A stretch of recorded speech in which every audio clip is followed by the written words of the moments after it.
The basics of marketing. Good for everyone, especially authors, to know.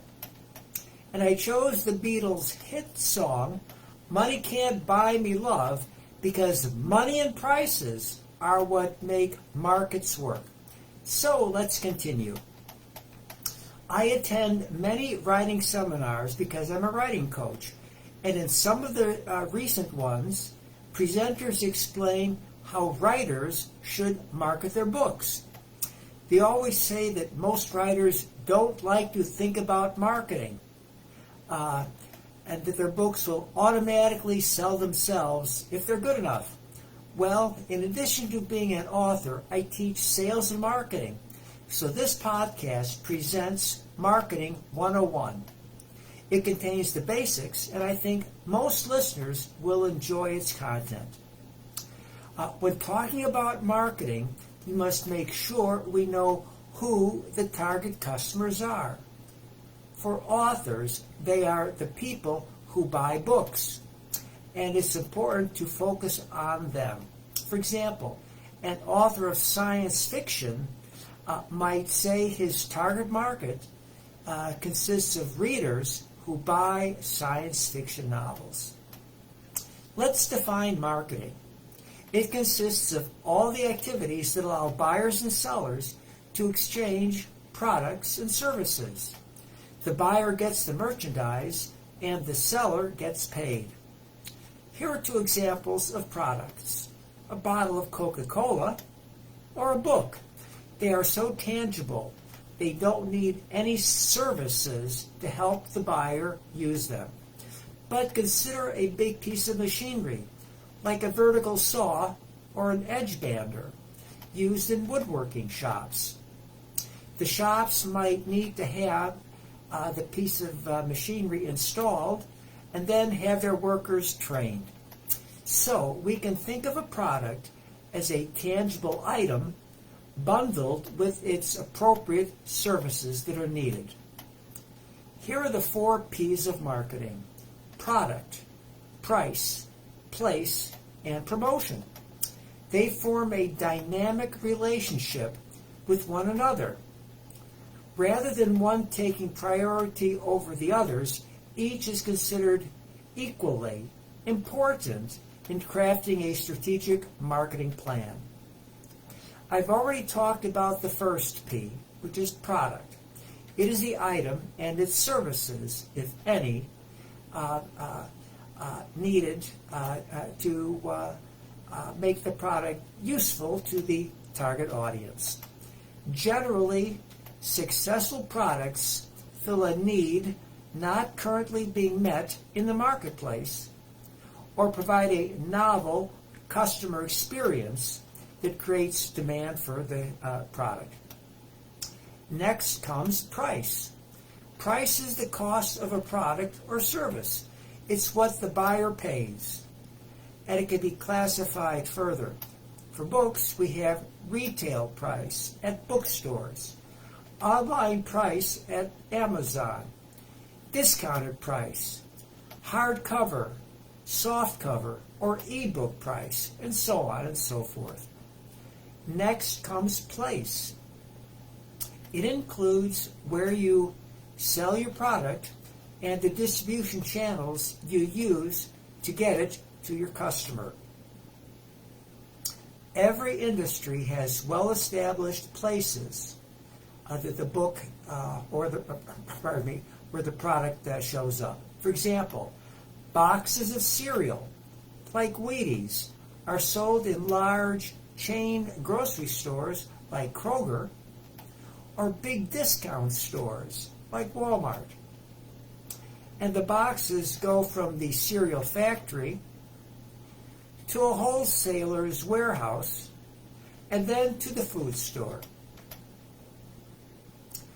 The 4th P is promotion, which is the advertising and promotion necessary to make customers aware of the product or service. It is usually subdivided into short-term activities called promotion, such as in-store displays, couponing, and discounting if you buy right now, and longer-term activities called advertising, which applies the AIDA principle: build awareness, interest, desire, and action on the part of consumers to buy the product.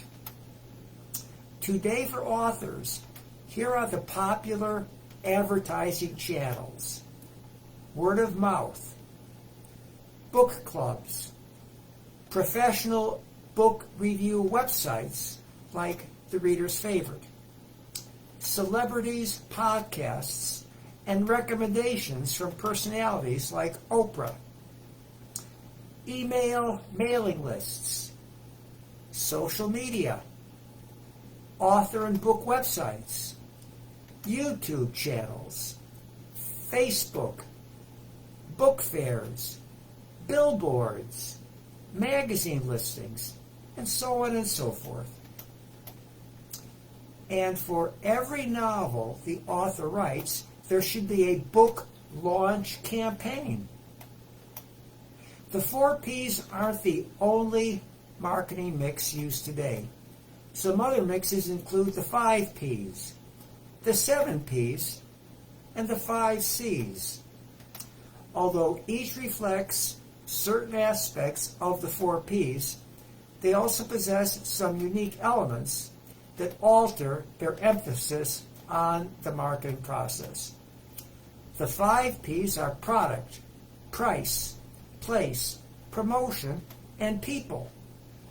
Today, many marketers use the 5 Ps over the 4 Ps because they center the experiences of customers and staff in the marketing process. Typical considerations include how a customer behaves, their product experience, and overall satisfaction with the item. The 7 Ps are product, price, place, promotion, people, processes, and physical evidence. The 7 Ps are a further elaboration of the 5 Ps. Another marketing trope is the 5 Cs, which are customer, company, competition, collaborators, and climate. In some respects, the 5 Cs reflect many of the same concerns of the Ps, but with added emphasis on external factors such as possible outside collaborations and competitive research. I encourage you to search for articles or videos explaining more details on any of the above topics if you wish. And I'll end this podcast by giving ChatGPT's answer to this question: what's the best way to market a novel? Here's its answer. Here are some effective ways to market a novel. Create an eye-catching book cover and compelling book description. These are crucial for attracting potential readers. Build an author website and email list. This gives you a direct way to connect with and market your a book to readers. Leverage social media to engage with your target audience. Focus on platforms where your readers are most active. Get reviews from readers and book bloggers. Positive reviews help build credibility and visibility. Run price promotions and giveaways to generate interest. Consider using platforms like Goodreads or Amazon for giveaways. Utilize Amazon advertising to reach readers searching for books similar to yours. Connect with local bookstores for potential events or signings. Reach out to podcasters, bloggers, and media outlets for interviews that can feature you and your books. Write guest posts or articles related to your book's themes to expand your reach. Consider audiobook production to tap into that growing market segment. Engage with book clubs to generate word-of-mouth buzz. The key is to focus your efforts on reaching your specific target audience through multiple channels. Consistently promote your novel over time rather than just around the launch. Remember that building an audience often takes patience and persistence. And that's a wrap for this podcast. I hope you found something in it you can use. And I thank you for listening.